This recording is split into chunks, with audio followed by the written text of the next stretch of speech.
Let me see if I can share the screen here.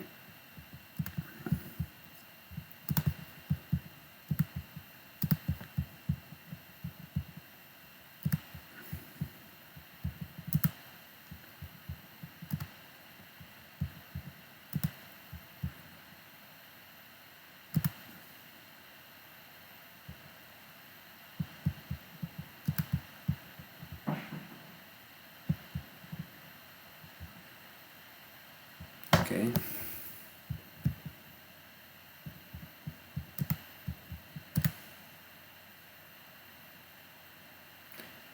So everyone can see this? Yes. Great. So then I will just share the whole thing, because I'm going to zap a bit back and through for different windows. Great. So I'll just start to repeat briefly about these lighting calculations. I won't go through it in detail because that will take too much time, but it's all back to how we compute lights. And in general, you compute it with this rendering equation. Of course, that's way too difficult for us to implement, so we will not do that. But in all these calculations, the normal vector of the surface that the light bounces off is really playing a crucial role, because the angle of incidence with that and the incoming light ray determines how strong the light appears. For this course, we will really look at some simpler things. So we will basically look at simple light sources like point light, where every photon is radiating out from a point in space, and then taking off with this square law. So it's attenuated with the square of the distance. The directional light, where all the light is basically coming from one particular direction and lighting up everything from that side. So you get something like that. And then of course spotlights is also what we look at. But maybe more crucially is that we use a very coarse approximation of the rendering equation called the Phong model. Now this is not physically accurate, but it looks quite realistic, so that's why we use it. So, as you may all remember, it's basically consisting of an ambient component, which is a directionless sort of offset lighting, and then of course you have this diffuse component, which depends on the incoming light direction, but not the viewing angle. So basically what you have is the incoming light ray is coming in and it's bouncing off in all directions equally. But of course how much lit the point is depends on the direction of the light. Then of course you have the specular components, which depends on incoming direction but also the position of the camera, right? So it bounces off in a certain direction like this, and depending on if your camera is in front here, you will see it. If your camera is sort of like in this area someplace, you will not see it. So to compute this, you will need both the camera position and the light position, basically. So I think that's it. I went through all these computations in detail during the lecture. I don't think it's basically straightforward vector manipulation. I don't know if it's necessary that I go through all these details again, or somebody wants that.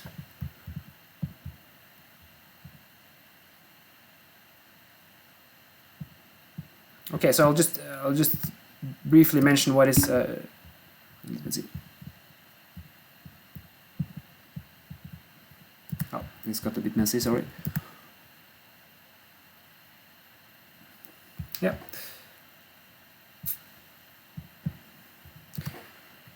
Okay, so yeah, basically this I have described, and if you want to repeat it, you can go back to the video or something, or there are also other videos online that explains this quite neatly. But the important point is that whenever you do these computations, you have to make sure that you do them in the same space.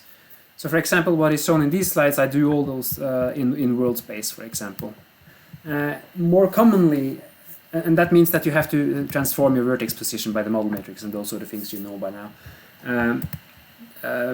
But it's easier actually if you want to deal with specular reflections to do these computations in in the view space. So then you basically have to also multiply here with your view matrix, and that's what is done in lab 6 basically.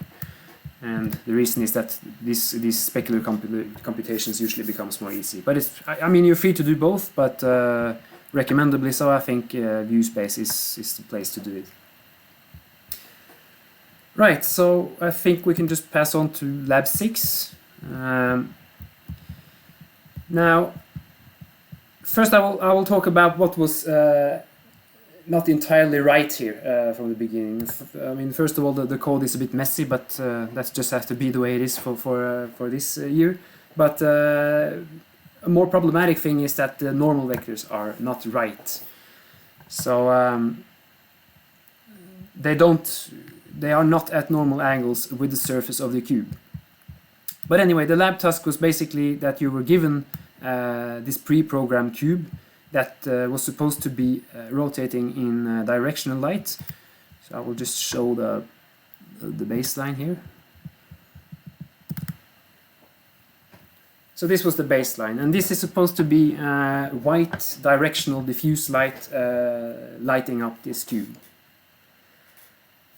But when I look at it twice, it's a bit strange. Can anybody see what is weird with this one being lit with the directional diffuse light?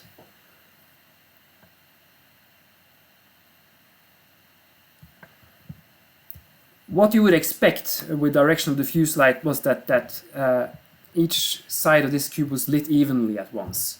Because here it looks like you have this shadow going on, and that you don't actually have. It's not supposed to be implemented here. So obviously there's something wrong with the normal vectors in this case. And yeah, to just start off with that, to fix that problem, I will just go through what is wrong.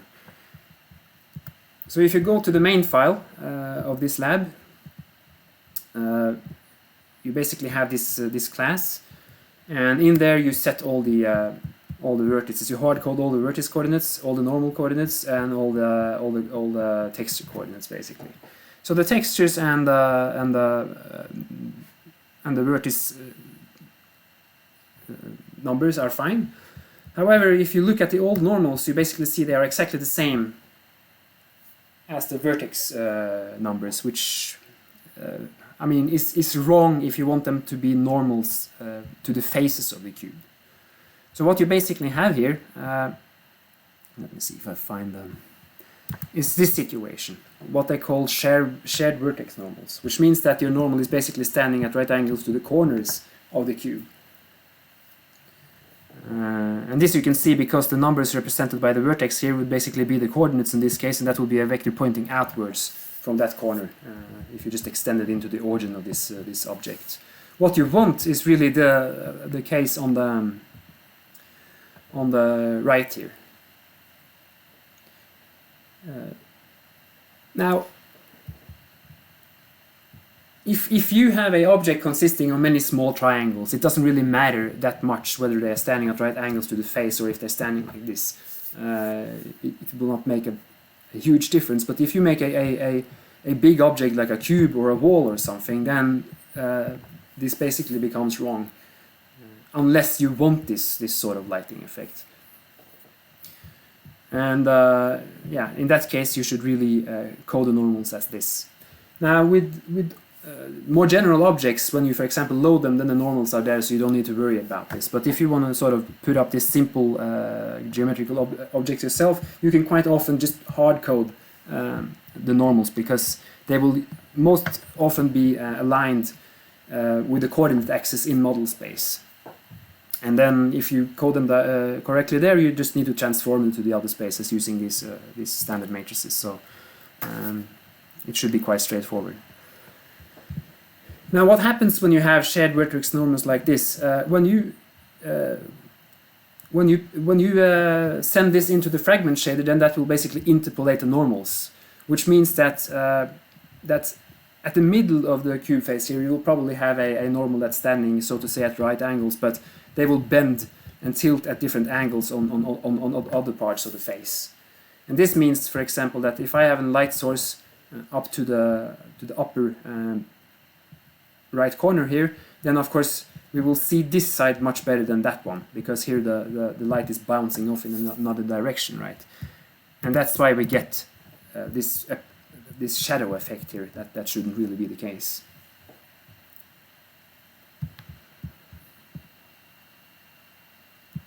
So to get the normals like this, it's very straightforward to compute. Let me see.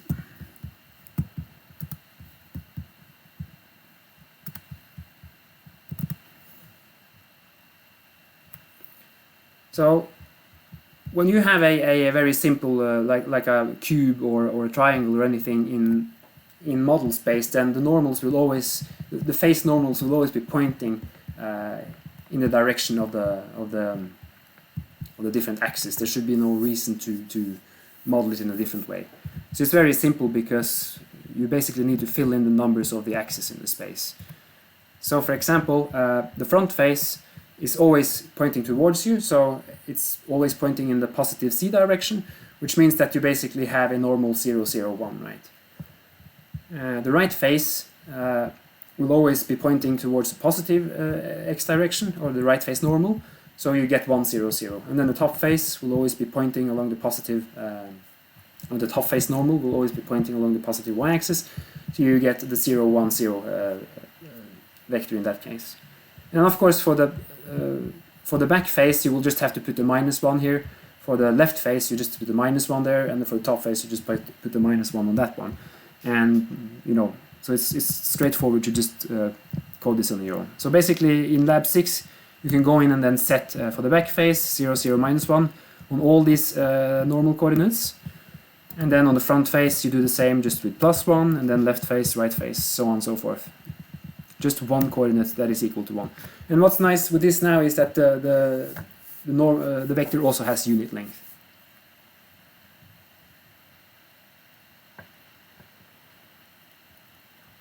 Now to check whether or not you've gotten this in the right way and it's transforming in the right way, there's a bit of a neat trick you can do.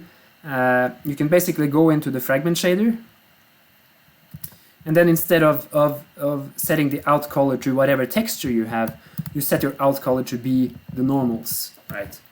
So you input these 3 RGB coordinates, you fill them in with the normals. And when you run that one, you should get a cube where all the faces, or the faces, each face is uniformly colored. And since the front face here, or what is at any given time the front face, will always be pointing towards you, it will be pointing in the z direction, so that basically means color 0, 0, 1, which corresponds to blue. And of course then the right face will correspond to red, because that's 1, 1, 0. And everything in, you know, when the cube is in between, it will be the mix of the 2 colors. So here you basically see that the normals have been transformed in the right way. Now if you run this same example with the all normals, you would see that it would not be uniformly colored. It would be colored almost like if you would plot the vertices, which would have some gradual changes along the surface. So now this should be fine, and if you look at the old baseline, it looked like this. What it actually should look like if the normals are set right, let me see. It's like that. So with a directional diffuse light, with the light direction being in the upper right corner here, you will see that when the face comes into the light, it's lit evenly at once.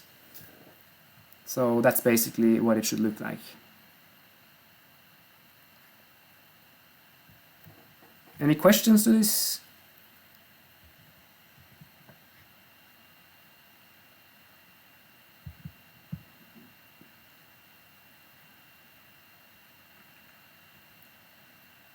Okay, lab 6 then went on to the tasks, and the tasks was to basically play around with this and do something more interesting than just diffuse directional light. So you were asked to add specular components to this directional light. You were asked to make point lights, and also make the light source move around and change colors and those sort of things. So we can at least go through one of those examples today. But let me see. I just would like to show another thing, because the point, if you implement specular light coming from the upper right angle, what happens then with the right normals is that you no longer see the specular reflection that well. And that is because your viewing angle is so that you don't get to see the specular reflections. Now if you go into the fragment shader and you update this direction to be, instead of the upper right corner, you set the light direction up here to be just straight in front, coming from the same direction as the camera, then you should see that there are some specular reflections there. Let's see. Yeah, so now you see the specularity showing up. So now the lab is actually how it's supposed to be.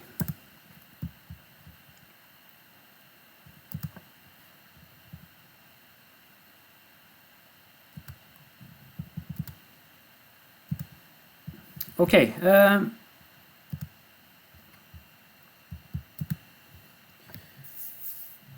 I don't know, Leon, if you have what you've gone through in Lab 6.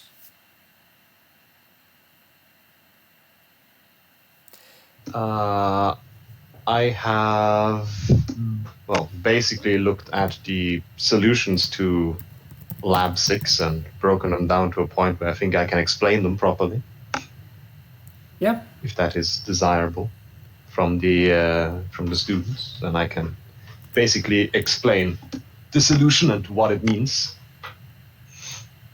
Sure, that would be, yeah, if you had the possibility to do that, that would be nice. And then I could add something towards the end if that should be necessary. So if you'd like, then I could stop sharing and you will continue, or?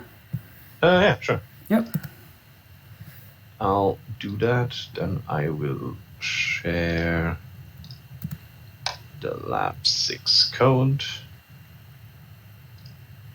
All right, so, okay, this is a little small. Let's just put this up to, let's say, 150. There we go, that should make it a little bit easier to read. So, essentially, all of the interesting things in the code for lighting for this lab happen in the shaders, except for, of course, the normals, which Paul already went through. So those are really the only things we need to have a close look at, and even then the vertex shader is mostly used for just sending data to the fragment shader, in this case about where our fragments are, where our vertexes are, where our camera is, and stuff like that. So the really interesting things happen in the fragment shader. Start with the directional fragment shader, I suppose, where they have made their own function to call to create Phong lighting.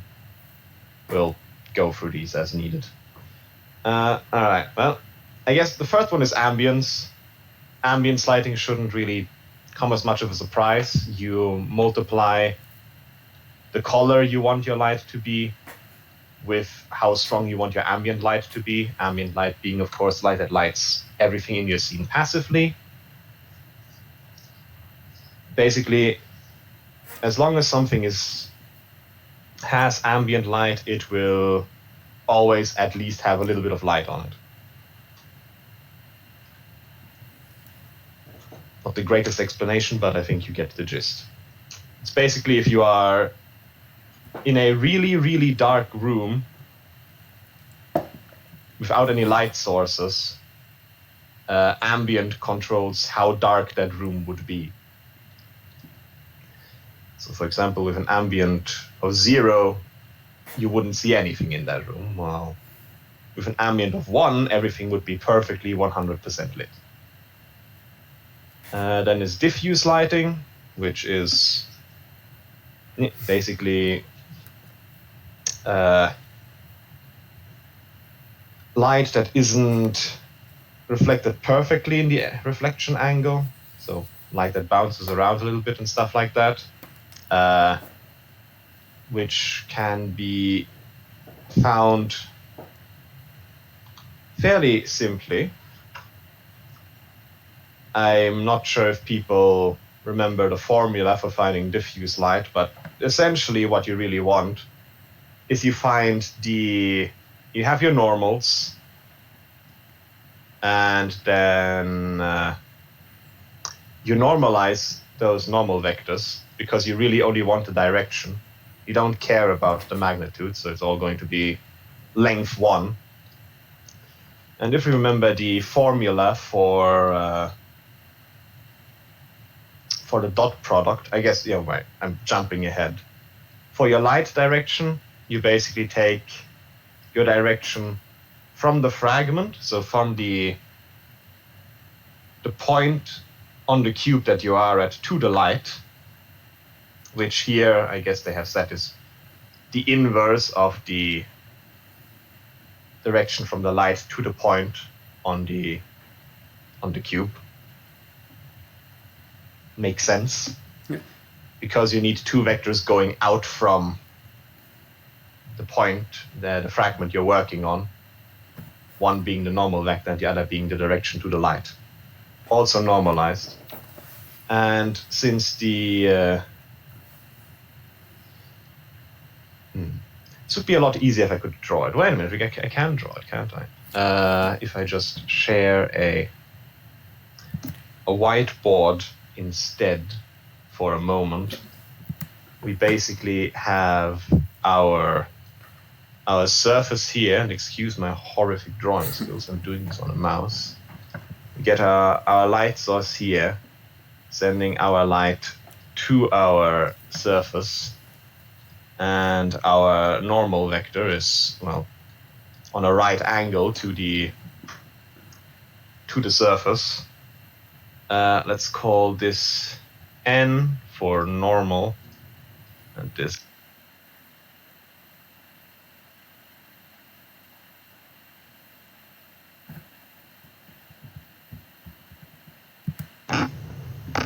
I think my headset just died, I'm sorry.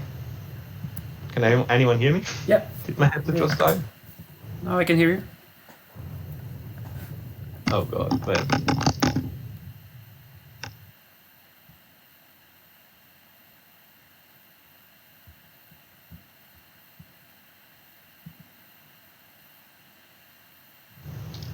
Okay, there we go, I can hear again.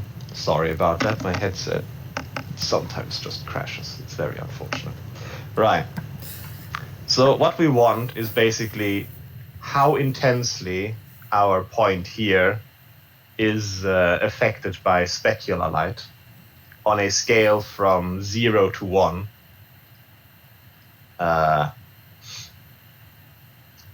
And the way we get that is by taking the dot product, so of a vector from this point to our light source and the normal vector, both normalized. So what we want is negative L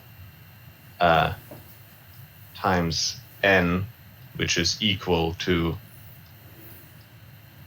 the length of negative L times the length of N times the cosine. Oh god. There's a text tool. Okay. Let's just say that we call this vector t, for example. The cosine of t. And since n and l are normalized, these are irrelevant, since 1 times 1 times the cosine of t is just equal to the cosine of t. And if you remember your this circle they drilled into you in math, maybe you remember it, the cosine of 90 degrees, which is right here, is 1, and the cosine, no wait, I'm doing it the wrong way around. The cosine of 0 degrees, so here, that is 1, and the cosine of 90 degrees is 0.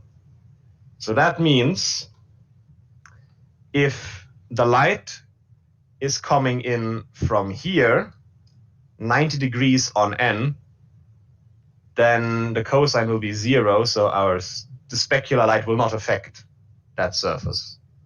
While if it's coming in at a 0 degree angle to the normal, so from straight up 90 degrees on the surface, it will have a effect of 1, so 100% basically on that surface, if that makes sense.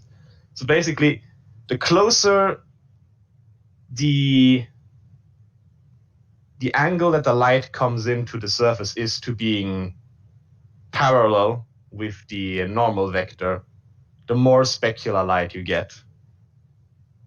The problem with this is if your light source is here, right, I'll color it the same way, I guess. If the light source is here and sending light this way, you don't want that to also create specular lights, because that is a little bit ugly. So you say, okay, well, if it goes beneath, above 180 degrees in this case, I suppose. No, wait. It's compared to n. So if it's above 90 degrees, there we go, compared to n, if this angle is larger than 90 degrees, which will make cosine negative, you want to ignore that. So the end result for your, not specular lighting, your diffuse lighting, again, we have this, might as well use it. Diffuse equals the dot product of negative L and N, but you want to use the max function, which picks the highest of the two values inputted. You want to say, if the dot product of negative L and N is larger than 0, then that's our diffuse. Otherwise, we don't have diffuse. Does that make sense? And that is essentially, if I show the screen in question, that is this part right here, except they have said that L is already the negative direction.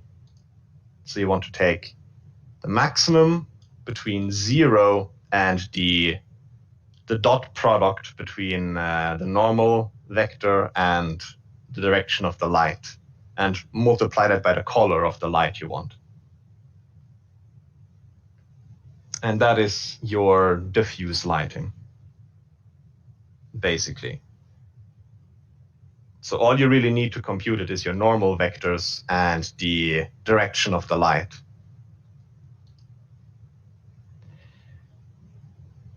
Which in this case we are sending in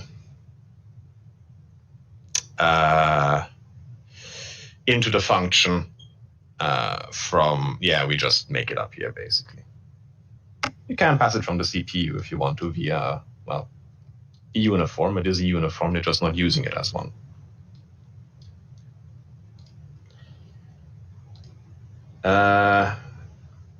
Any questions so far? Or was that clear? Did it clear anything up? Am I going too much into detail? Any feedback at all, really?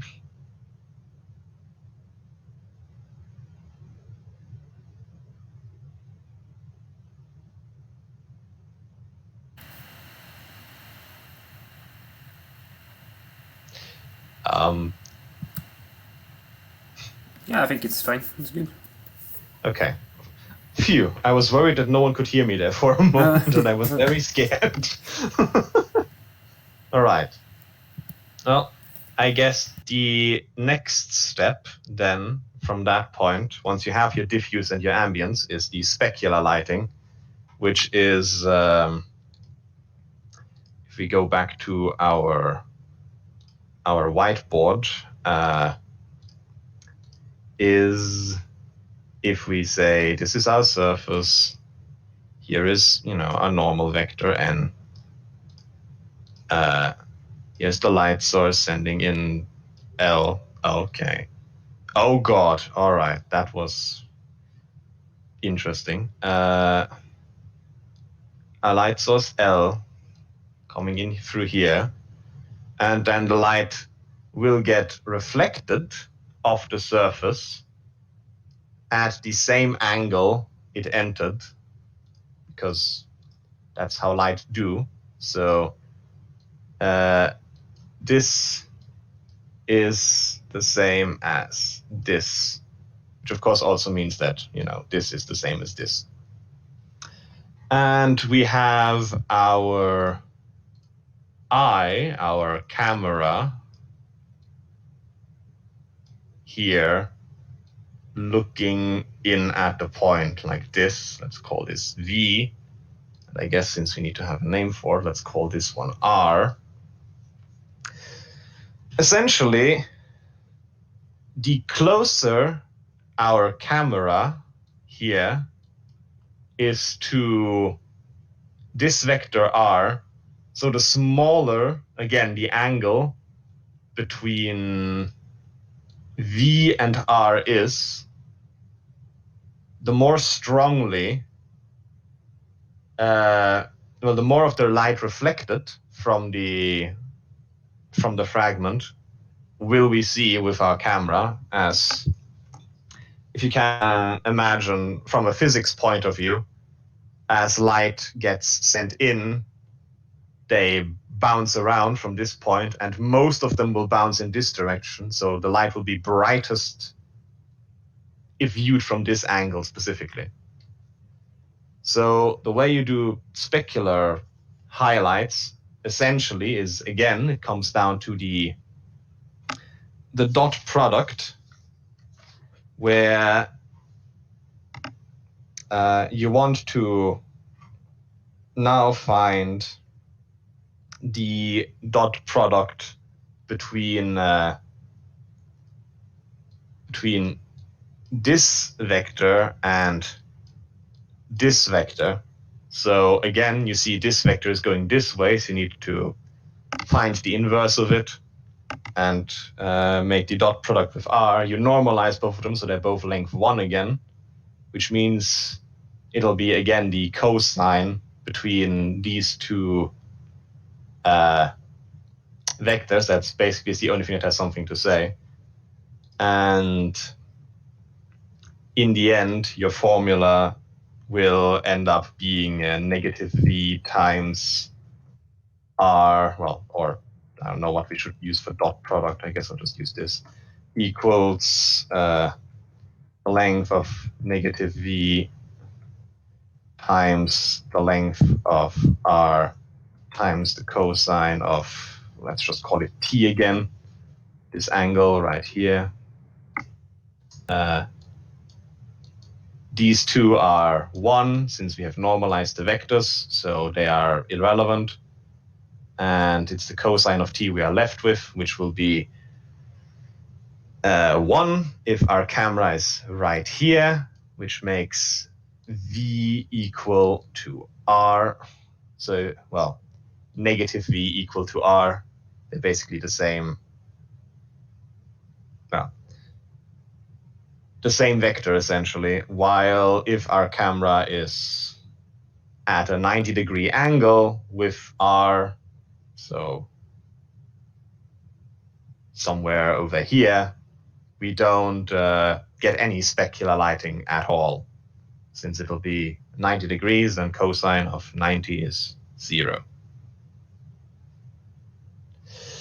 So in the end, the formula which you will put into your vertex shader is, again, very much using the same principle as before. It is specular equals the maximum of 0.0. Wait, this is the wrong way around. 0 and the dot product of negative v and r. Except this time we also have one additional variable which essentially decides how shiny our surface is, which will determine in the end the intensity and size of our specular highlight, which we do by taking the result of this and taking it in the power of, well, a specularity attribute. Let's just call it x, for example. So the higher x is, the more shiny your object will appear to be. And the smaller, more concentrated the specular reflection will be. And we can see this ironically due to the way that the lab is set up to lie to us. If we look at the lab and we look at the one for the point light, I'll get back to why in a second, you'll see that they have calculated the specular power in the way I just showed. You take the view direction, you basically figure out what is the normalized vector v, which we use here via a bunch of calculations on the view space and all of that to figure out where the camera is, what the direction from the camera to our point is. We find our reflection, which is basically just using the reflect function to reflect our light direction around the normal vector. Yeah, essentially just have to find the reflected vector, the reflected vector. So you can get the dot product between that and your view direction. And then you take the maximum of that and 0. I heard a noise.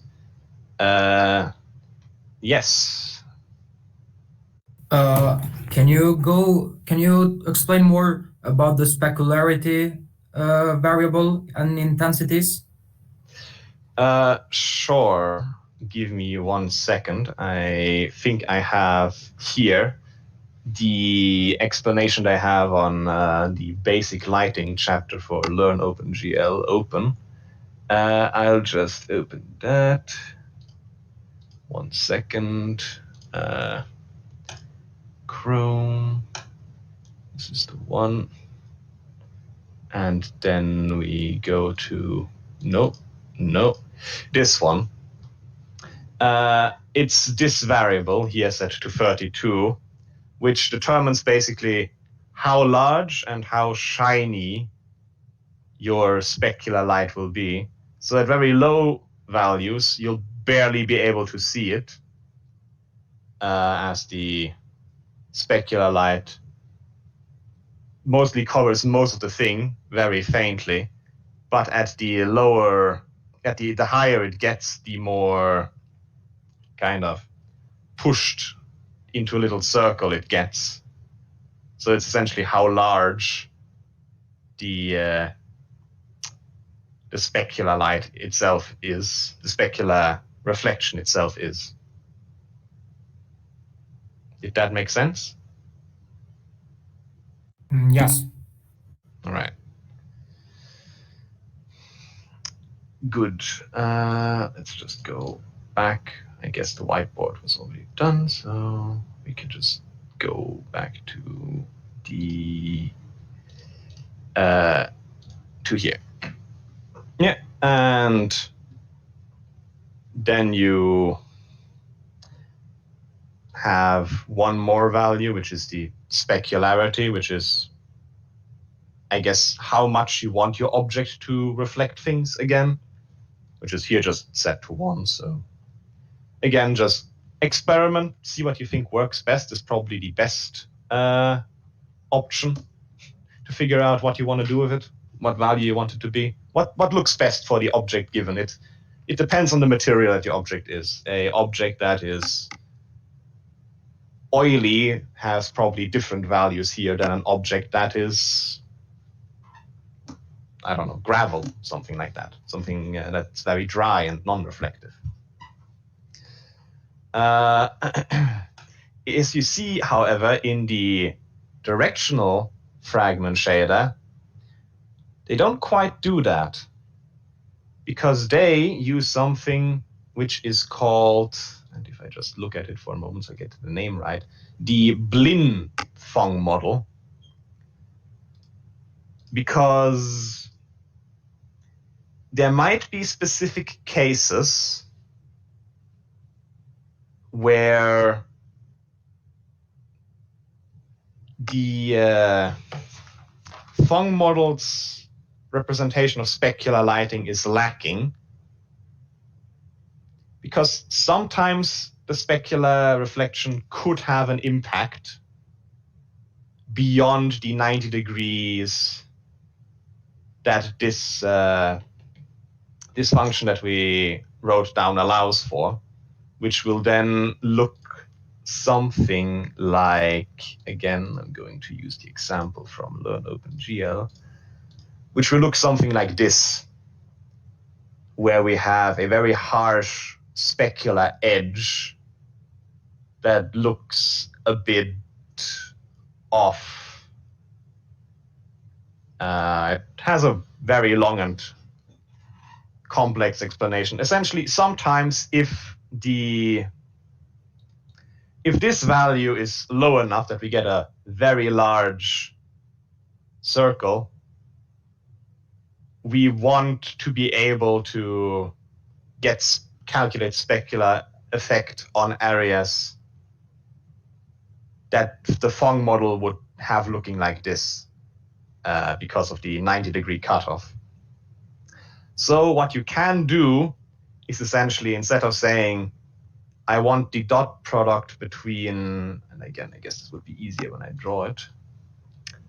If you have your surface, get your line. I really wish this were stored in between things. That would make this a lot easier. You have your normal vector, and we have our camera looking at it. What you can also say is, I'm going to get the halfway point between vector v and vector L by multiplying them. And then you will get a new vector kind of halfway in between these two. Let's just call it h for halfway. And then the closer that h is to being parallel with n, the closer we are to the angle of L and n being the same, between L and n being the same between v and n, which means that v is in the reflection vector, basically. And then we can just get the dot product between h and n instead of between v and r, which is not drawn in here, so I guess I'll just, instead of between v and r, which will result in the code that is in the solution for lab 6, which will give us a result that looks better in that specific edge case, which will essentially look like this in the same scenario, where it transitions a lot more smoothly than the Phong model with its very sharp edge. It does have kind of, it's not, won't give the exact same result with the same values as the Phong model, so you have to fiddle around with the values a little bit to get like similar results. But yeah, it looks better in those edge cases where, for example, the viewpoint is above the light source or something like that. And yeah, as I said, that is what is being used here in the lab for specular lighting. We use the vector age by normalizing the product of the light vector and the surface to camera vector to get the halfway point, the blue vector age. And then we do the exact same thing after that. Just the maximum of the dot product between the two and 0, and then the power, then that to the power of here 32, for example, times the specularity, here set to 0.5. And then we just take our ambient, our diffuse, and our specular light and add those together, and you have basic Phong lighting. Or blind Phong if you do that with the half vector, half angle vector. And that is the directional fragment shader. Again, any questions?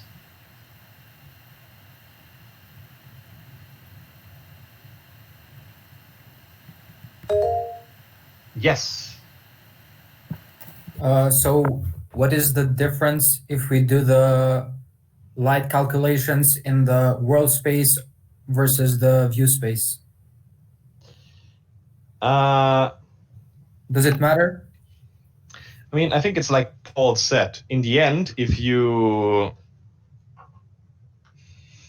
as long as you get the position of your camera compared to the position of your point, right? As long as vector, well, v, which is not applicable here, is around, as long as you can get that, you can get your specular lighting.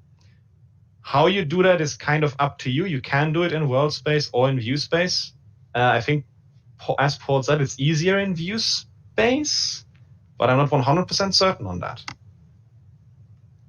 But yeah, it's essentially, you just want to get your vector V. Because in view space, your camera is always at 0, right?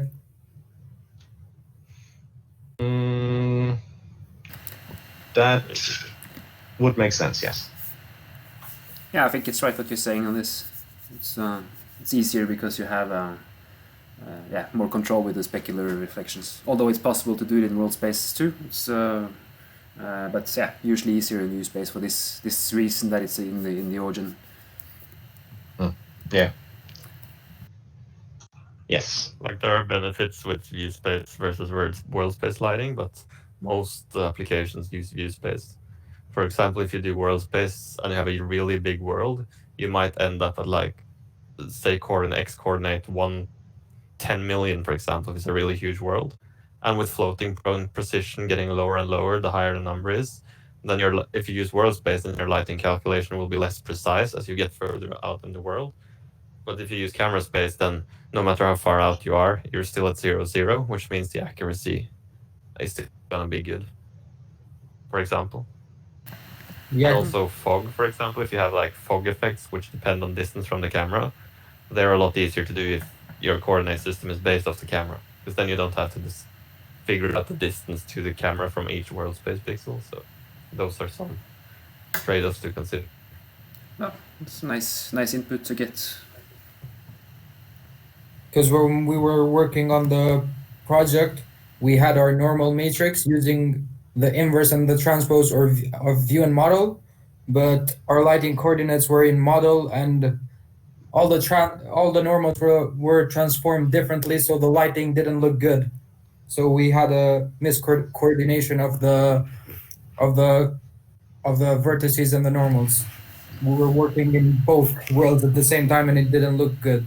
But there's something to say about the inverse transpose. You only need to take that operation if you are having what you call isotropic scaling, which means that you scale your object differently in the different directions. If you have isotropic scale scaling by uniformly, then it's fine. Yeah. Thank you very much. Right. I guess the last thing I could talk about is the point lights then, which is not that much different from a directional light, except it also introduces the concept of distance away from your light source, and the fact that you now need to calculate the light direction for each fragment individually instead of just having a global light direction, because each fragment could be, likely will be at a different angle to your light source.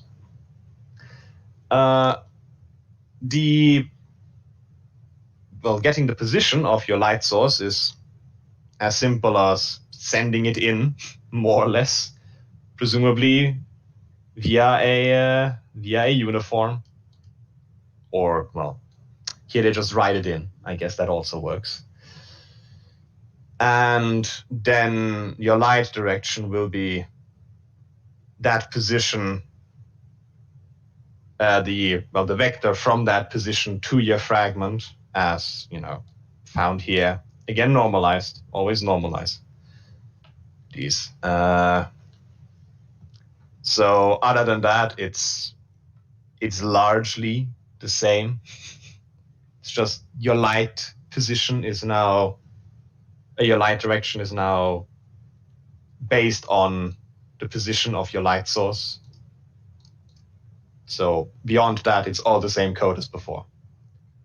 The one new thing introduced with a point light is attenuation, which is again, the distance from your light source affects how much the light source will light up something.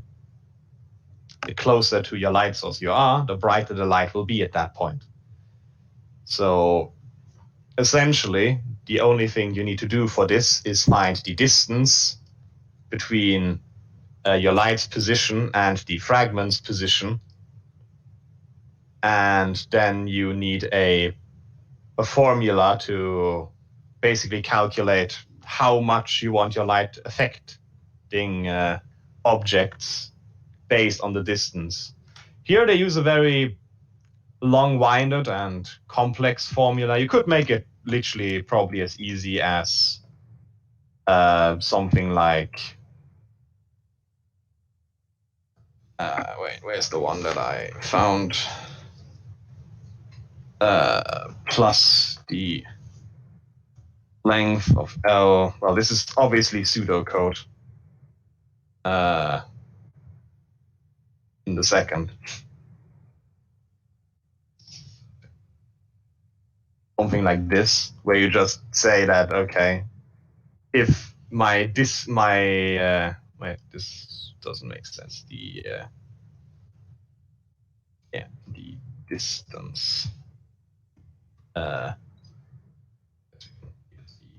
correct annotations. How distance 2.0, where you basically say, okay, if my distance is 0, my attenuation is 1, and then for the higher my distance gets, the lower my attenuation will become. So at distance equals 2 will leave us with the attenuation equals 1 divided by 1 plus 2 in the second, so 1 divided by 5, which is 0.2, obviously. So yeah, you can make the formula as complex and as lifelike as you want. That is up to you, basically. I have one thing to add. I think that this linear term is strange. I think that this should just describe the inverse square well like you do. So I see no reason why they include this linear term there. I don't know. Yeah. It's a bit strange, really. Well, they just set it up here. Up here? Yeah, up here as well as something they send in. The fall off, basically. Yeah. Maybe it gives nicer results. Maybe it doesn't. I think in free space there would be no particular reason to have this linear term. So I think that what you say is actually the right thing. Yeah. So you can make it that simple if you want to. If you want to control attenuation more, you could also, I don't know, add an extra variable in here somewhere, x times tau, for example. You know, just you can play around with it. Just find something that looks good, basically, or Google it. Google probably has a better formula than we can give you. And then what you want to do is essentially multiply your attenuation with your previous light sources. The way they've done it here is that you don't even get ambient light if you're far away from the light source. So maybe you could, I don't know, consider doing something like this in theory, so that you always have ambient light, at least, even if you're far away from your light source. I also think this is the right way to do it, because I find it a bit strange that they have attenuation on the ambient light. It sort of goes against what it says. So yeah, that is, again, the effect you want. If you want things to be completely, entirely black if too far away from a light source, don't have ambient light in the first place, I guess, would be the best thing I can tell you, but, well, there you have it. So yeah, that is the entirety of the interesting parts of Lab 6, I would say. I guess I will take once more any further questions.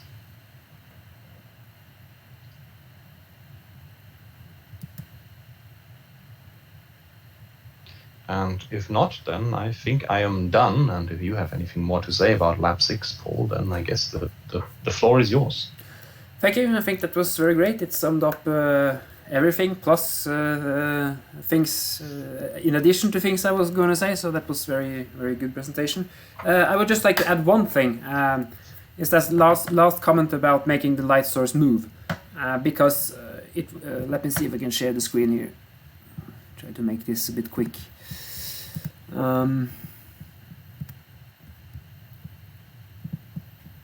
Okay, there it is. You were also asked to make the light source move around, so I just made an example where you move it around, and I also changed the colors, right? So here you can see point light moving with different colors. Now, the point ain't exactly how it looks here, but how you do this. You do exactly the same calculations. The only difference is that you cannot, you won't use this fixed position, so you have to pass this, you cannot change it in the fragment shader here, so you have to pass it on as a uniform, which is basically already done in this case. So all you need to do is to find the file where they draw. And that's a bit cryptical in this lab, because it's actually within this text VAO-VOB.HPP function. I would presume in the beginning that that's where you were basically setting your VAO and your VBO and your textures, but this is also where you draw things, so in case you haven't found that one. So all you need to do is to go into that one and find the draw call. Let me see.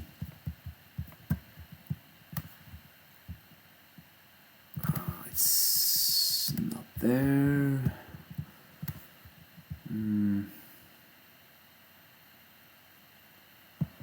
No, it's yeah. It's here.